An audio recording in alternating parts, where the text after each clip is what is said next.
Jangan lupa subscribe, like, and share. Saya sudah menikah, seorang laki-laki punya anak satu, tinggal dengan ibu kandung saya. Niat saya ingin merawat ibu kandung saya, tapi kami bersama pergi pagi pulang petang. Ibu saya tinggal sendiri di rumah, selalu sedih karena kami tinggal. Anak kami titip ke penitipan. Bagaimana caranya bisa buat bahagia ibu? Apakah berdosa kami meninggalkan ibu sendiri di rumah? Hari Ahad kan libur. Hari Ahad ibu itu dibawa ke mall. Bawa ke mall. Di mall kan sekarang tetap buka. Saya dulu semua mall di Pekanbaru ini pernah saya bawa emak saya. Mall SKA, mall itu semua rumah-rumah makan ini dari mulai ujung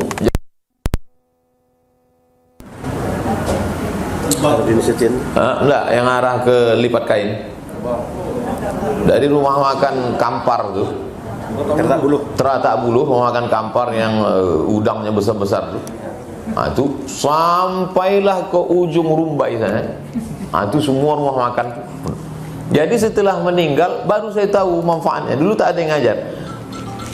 Kalau duduk di tempat dia makan dulu, itu rumah makan di Kampar tuh, duduk di situ dipesan makanan yang sama, hilang rindu kita.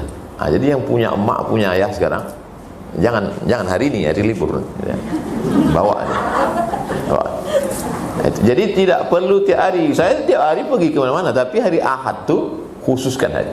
Termasuk sebelum meninggal hari Senin, hari Sabtu itu kosong, tanggal 16 Maret 2019 kosong. Hari itu kosong, tak ada handphone, stop, jalan keliling makan ini segala macam. Hari Ahadnya saya pergi ke Madura. Ahad malam Senin, habis dia makan sahur karena dia puasa Senin, mandi bersih, sakit kepalanya, meninggal. Nah, jadi supaya kita tak menyesal, bawa dia keliling. Jadi saya membawa keliling itu awalnya pergi saya ke Malaysia ceramah, pergi ke mall. Sampai di mall ada di bawah haji itu. Di situ saya lihat, maaf, orang Cina yang sudah tak berambut lagi saking tuanya, tak melekat lagi rambut itu saking tuanya. Banyak sekali. Saya tanya, loh, ini kenapa banyak orang-orang tua? Rupanya anak-anak orang Cina ini memberi makan orang tuanya di mall ramai-ramai. Karena bagi mereka orang tua ini hoki. Hanya hoki lah. Ya, orang tua ini kalau dibahagiakan dia rezeki lancar. Itu keyakinan mereka. Itu dalam hadis Nabi, ridallah fi ridal walidain. Kalau senang orang tuamu, mengalir rezekimu. Buat orang tuamu macam raja, rezekimu macam rezeki raja-raja. Bukan hadis Nabi, ada di grup WhatsApp. Senangkan hatinya, buli kain. Tak pernah saya pulang sekalipun tak membawa makanan. Jadi kalau saya ceramah di Dumai, pulang jam 2 malam, asal ada sate yang buka, berhenti. Sate balik, ketuk pintu, dah tidur, kasih makan dia. Tak pernah sekalipun pulang tak bawa makanan. Apa yang pasti tetap buka gambar. Jadi setelah kita meninggal tak menyesal. Sekarang banyak saya tengok asal orang tua meninggal mencakar dinding. Oh mak, mau saya sipakkan aja kepalanya. Dulu waktu hidup tak ada kau kasih dia. Udah mati baru kau menangis. Saya kasih semua apa dia mau. Saya kasih rumah, saya kasih kendaraan, saya kasih supir. Kau bawa ini jalan-jalan selama seminggu, pergi keliling. Wah, pergi keliling.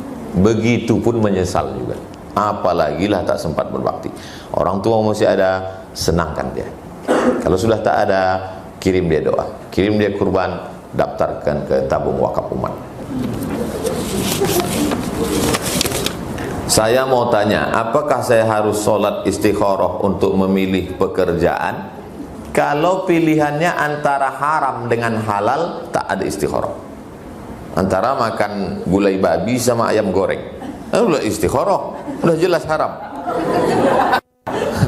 Yang istikharah ini sama-sama halal, tapi kita ragu mana maslahat pentingnya untuk akhirat kita, baru istikharah. Usolli sunnatal istikharah raka'ataini lillahi ta'ala. Barulah setelah itu apa yang condong ke hati itu. Begitu juga dengan masalah jodoh Pak Ustaz. Ya, kau mau nikah? Ya Pak Ustaz. Siapa calonnya? Aisyah sama Fatimah. Istikharah lah. Udah Pak Ustaz. Mana nampak? Dua-duanya nampak. Berarti belum putri istikharah oleh. Istikharah lagi sampai Allah berikan signal. Itu tentang istikharah. Ma khaba man istakhara wa ma nadima man istasyara. Tak akan sia-sia orang yang istikharah, tak akan menyesal orang yang mau mendengar pendapat orang lain. Bagaimana hukumnya kalau ada orang tua belum akikahkan anaknya sampai dewasa? Akikah itu hukumnya sunnat muakkad, bukan wajib. Kalau sunat muakkad tidak terlaksana, maka orang tua tidak dihukumi meninggalkan kewajiban. Akikah itu dilaksanakan hari ke-7. Tak bisa hari ke-7, hari ke-14. Tak bisa hari ke-14, hari ke-21. Tak bisa 21, tak usah tengok kalender lagi. Setahun, 2 bulan, setahun, 2 tahun, 5 tahun. Lalu kemudian kalau ini sekarang, mohon maaf, pegawai Bang Rio Kepri ini ada yang mau akikah, boleh. Boleh hukumnya akikah setelah dewasa, kata Imam Nawawi dalam Majmu' Syarah Muhadzab. Akikah saja. Balik dari sini, potong kambing, akikah, makan siang sama. Jangan minta ayun pakai marhaban.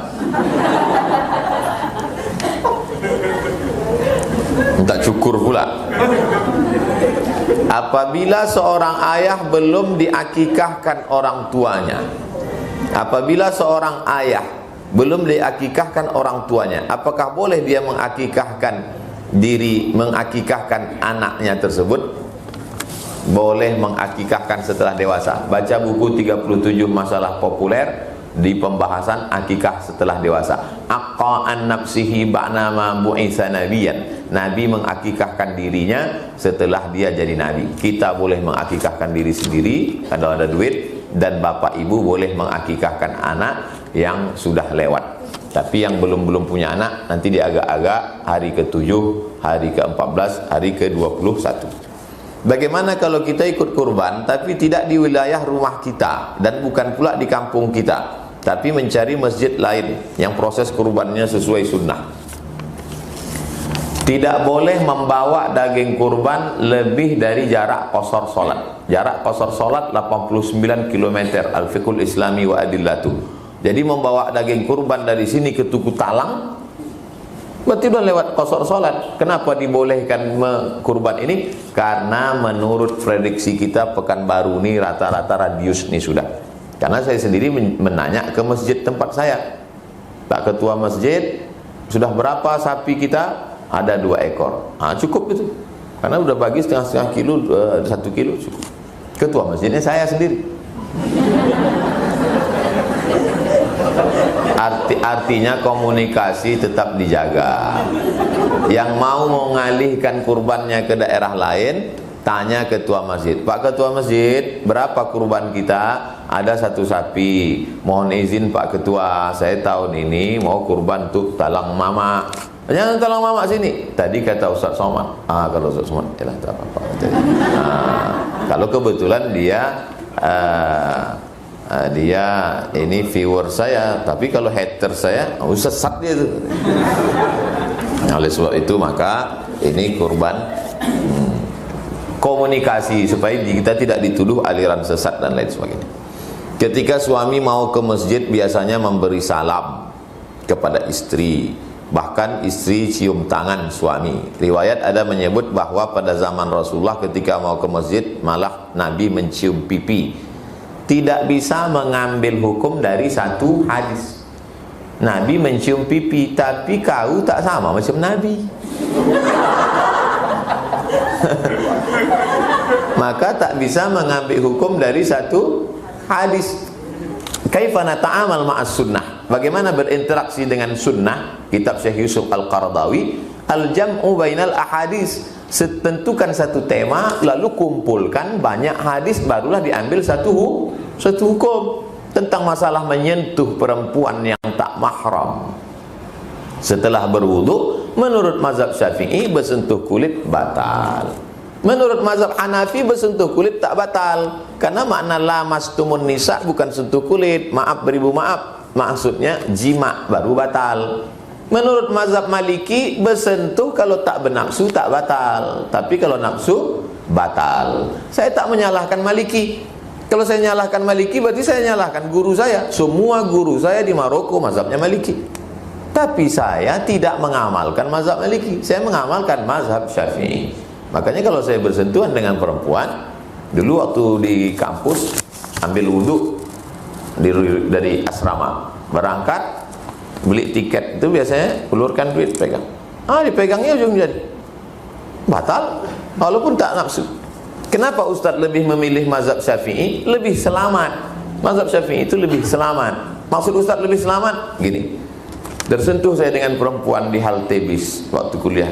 Habis itu sholat saya di kampus. Allahu Akbar. Datang setan berbisik, kau tadi nafsu. Tidak, saya bilang. Kalau saya sudah berwudu, setan tak bisa ngoda karena saya sudah wudu. Tapi kalau saya tak wudu, kau tadi nafsu. Tidak, saya bilang. Ada sikit. Itulah maka mazhab Syafi'i itu lebih selamat, ihtiyatnya lebih tinggi, lebih hati-hati dalam masalah imsak. Itu ada dalam mazhab Syafi'i menunggu 50 ayat, yang sekarang di Pekanbaru 10 menit. Kalau mazhab Maliki tidak ada, di situ azan baru berhenti, masih tersangkut-sangkut daging di mulut. Kalau mazhab Syafi'i bersih. Jadi saya bukan pilih-pilih mazhab, tapi memang mazhab Syafi'i ini lebih aslam, lebih selamat. Walaupun Imam Malik itu guru Imam Syafi'i. Jadi tentang masalah ini saya pegang mazhab Syafi'i. Apalagi tempat kita ada air sungai Siak, apa saya salah payah. Wudu, sentuh sikit wudu. Ustadz dulu pernah belajar nyantri di pesantren mana? Saya mau masuk SD tak diterima karena tangan kanan tak bisa memegang telinga kiri. Akhirnya masuk ke madrasah. Masuk madrasah sampai kelas 3. Habis itu pindah ke pesantren Darul Ulum namanya, dibangun oleh Bupati Abdul Manan Simatupang. Setelah itu masuk SD Al-Wasliyah. Jadi SD saya 3, An-Najah, Darul Ulum, Al-Wasliyah. Habis itu masuk madrasah Sanawiyah Al-Wasliyah Muallimin. Habis itu masuk pondok pesantren Darul Arafah. Waktu itu santrinya 1800. Sholatnya macam sholat Jumat, makannya ngantri panjang. Habis itu masuk ke madrasah Muallimin Al-Wasliyah lagi.